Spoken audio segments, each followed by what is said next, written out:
If I just have your attention, would you welcome the coach of the New South Wales Waratahs, Michael Cheika. Michael, how are you, mate? Good, thank you. Good, thank you. Now, tell us about your coaching experience in Ireland. Well, it was, I got to honestly say, it was probably 5 of the most brilliant years of my life, really. It was a brilliant country to be in, first of all. The people were brilliant. And I had a great experience as far as rugby concerned because we had a real revolution. We turned around the province and had success, and kids and fans around the game. It was just awesome, you know, and every time I go back, I've got 3 little Irish passported kids now. And wow, so that's a bit more than duty free, isn't it? Yeah, well, they certainly didn't get the tax off, I'll tell you right now. So, but every time I go back, I'm welcomed back so well, and it's just a beautiful country, and I was blessed to get an opportunity to live there. Oh, you can't get a much bigger endorsement than that, can you, ladies and gentlemen? That's sensational. Look, tell us about the Lions tour coming up. You know, you've coached over there. You know what they're bringing over. How do you reckon we're going to go? I think Australia are going to win. Yeah. Why? Because I think we're playing at home, and we just have to. I think in the sport like ours sometimes the objective is to win. So you have to win. You know, in a situation like this, it's such a passionate. It's one of the great old school series where the team, like the Lions team, comes out, plays an old school tour. Like we get to play against them the week before the first test. So it's just such a passionate event. I don't think you can lose playing at home to them. And I just remember how defining the last Lions tour was for the Wallabies and for Australian rugby. When that first game test was in Brisbane and we were greeted by a sea of red, it basically shamed Wallaby supporters, didn't it, to show their colours. And from then on, you go to a Wallaby test and you see a sea of gold. It needed that test in Brisbane to actually give us a kick up the backside.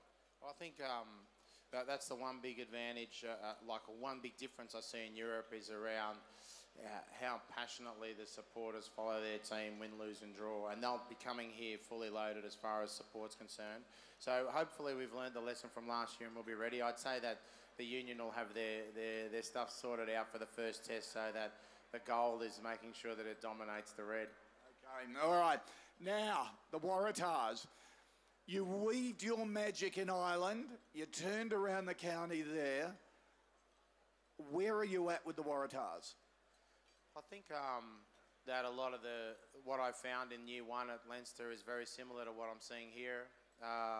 Perhaps underperformance and of players that should be performing better. So the goal is to set a target around everyone playing to their potential, not to their contract dollar or to maybe playing just for Australia, but to play for to your potential every time you play the game for your state.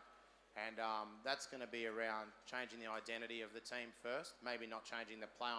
We're trying to change our play, which I think we're getting to, but more importantly, changing the identity of the team so that our fans know exactly what we stand for every time we play. Okay, so what will you stand for? What have you told the players? This is what a Waratahs team stands for. Okay, so if I could let you in on maybe a little secret, it's not going to be much of a secret once I tell everyone here. Shh. Michael Cheika's going to give us a secret. Keep it yourself. Bring it in close. Okay. No, I think in seriousness that we would want to be known as the hardest working team without the ball, off the ball. Work hard, earn your scores, earn your work, and that's something that's not maybe flashy, but gives you the backbone to play. And we've got a long way to go to get to that. It's going to take some stubborn head bashing and brainwashing and training, etc. But if we want to get there, we will, and we'll find the way to do it. I'm speaking from an old forwards position, playing an old second rower, and you look at some of the pretty boys out in the back line. Do you think they need to toughen up? Do you think you need to send them to Ireland? And yeah, we could harden up a little bit more, definitely. hopefully that's going to be part of what we're doing. You know, I don't think that's talking out of school. Everyone, the harder you are in the game, the more you can intimidate the opposition and the more likely you are to win. And that's from the little exchanges that might be totally off the ball to what happens when you're carrying or tackling. And we're aware of that. And we are, how can I say, working towards seeing who wants to do that. I always love you because you played with Mongrel. Bring it back to the Waratahs. Ladies and gentlemen, Michael Cheika.